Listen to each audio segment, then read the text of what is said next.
ഒന്ന്, മെസ്സിയുടെ അച്ഛൻ ഒരു സ്റ്റീൽ കമ്പനിയിലായിരുന്നു ജോലി ചെയ്തിരുന്നത്. അദ്ദേഹത്തിന്റെ അച്ഛൻ ഒരു ലോക്കൽ ഫുട്ബോൾ ടീമിന്റെ പരിശീലകനുമായിരുന്നു.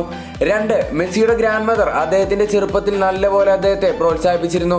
പ്രായമായെങ്കിലും കളി കാണാനും കളി പരിശീലിക്കുന്നിടങ്ങളിലും കുഞ്ഞു മെസ്സിയോടൊപ്പം അവർ പോകാറുണ്ടായിരുന്നു.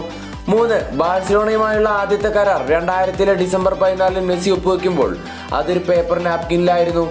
4, ഓരോ ഗോൾ സെലിബ്രേഷന് പിന്നിലും ആകാശത്തേക്ക് ഉയർത്തുന്ന കൈകൾ അദ്ദേഹത്തിന്റെ ഗ്രാൻഡ് മദറിനുള്ള സമ്മാനമായി അദ്ദേഹം നൽകുന്നു. 5, മെസ്സി ഒരിക്കലും വളർന്നു വലുതാകില്ലെന്നും അദ്ദേഹത്തിന് മികച്ച രീതിയിൽ ഓടാനോ ചാടാനോ കഴിയില്ലെന്നും 11 വയസ്സുള്ളപ്പോൾ ഡോക്ടർമാർ വിധി എഴുതിയിരുന്നു. 6, നീണ്ട 16 വർഷം ലോക ഫുട്ബോളിലെല്ലാം നേടിയെങ്കിലും 2021 അർജന്റീനയ്ക്കായി ഒരു ഇന്റർനാഷണൽ ട്രോഫി അദ്ദേഹം സ്വന്തമാക്കിയത്. 7, 21ാം നൂറ്റാണ്ടിലെ ടോപ്പ് ഗോൾ സ്കോറർ എന്ന പട്ടം മെസ്സിയാണ് അലങ്കരിക്കുന്നത്. 8, ഇതുപോലുള്ള വീഡിയോസ് വീണ്ടും കാണാൻ PKZ Talks ചാനൽ സബ്സ്ക്രൈബ് ചെയ്ത് 100K എത്തിക്കണം. 9, 2005 ഇന്റർനാഷണൽ അരങ്ങേറ്റം വെറും 47 സെക്കൻഡ് മാത്രമാണ് ഉണ്ടായിരുന്നത്. റെഡ് കാർഡ് കിട്ടി സബ്ബായിരുന്ന അദ്ദേഹം പുറത്താക്കപ്പെട്ടിരുന്നു. 10, 2008 നമ്പർ 10 ജേഴ്സി റൊണാൾഡീനോയുടെ പേരിൽ നിന്ന് മെസ്സി തന്റെ പേരിലേക്ക് തിരുത്തി കുറിച്ചിരുന്നു.